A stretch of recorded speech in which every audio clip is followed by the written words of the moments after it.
Përshëndetje të dashur miq, përshëndetje të nderuar ndjekës, ja ku po ritakohemi sërish së bashku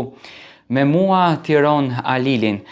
Jam këtu me ju në fakt për të sjellur ngjarjet më të fundit, lëvizjet më të fundit të preferuarve tuaj, sidomos tani që jeni akoma si ai hekuri i nxehtë me ferma VIP që dëshironi të dini çdo lëvizje.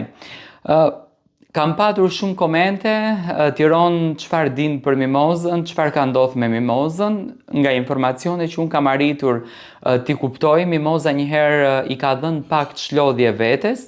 ka arritur ta kupton, domethënë audiencën e madhe që ka krijuar, dashurinë e madhe që ka krijuar tek publiku shqiptar, por nuk është se i ka ndikuar pothuajse shumë, domethënë është po e njëjta mimozë, ajo që ne kemi parë në fermë. Ajo tashmë është ndeshur dhe me Instagramin e saj, një Instagram që ka fituar 100.000 followers, më thënë 100.000 ndjekës janë pasionuar për të, dhe ka përzgjedhur që me një fotografi nga nata e mbrëmshme, që në fakt dukeshte tejet dinjitoze dhe shumë zonje vërtet, më pëlqen stili që ka ndryshuar, mimoza nuk ishte kaq e përkushtuar dhe kaq e dhënë pas pamjes, pas dukjes, pas të bukurës,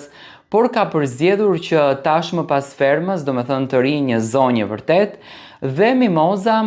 ka falenderuar të gjithë shqiptarët me një fotografi nga nata e mbrëmshme, duke ju dërguar një zemër. Me patjetër që mimozën do ta kemi shumë shpejt pjesë të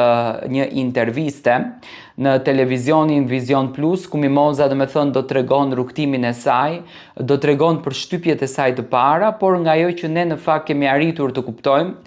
për shtypjet e para janë brezlënëse.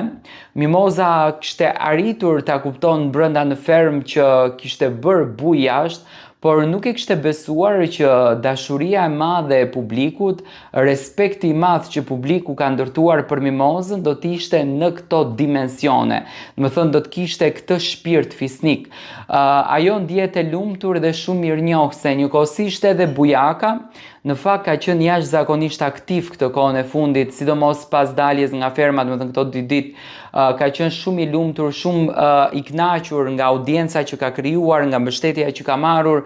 Unë sinqerisht e vlerësoj shumë bujakën dhe vazhdoj të them që është një ndër djemt më të mirë që kishte ferma, një ndër djemt më të edukuar që kishte ferma,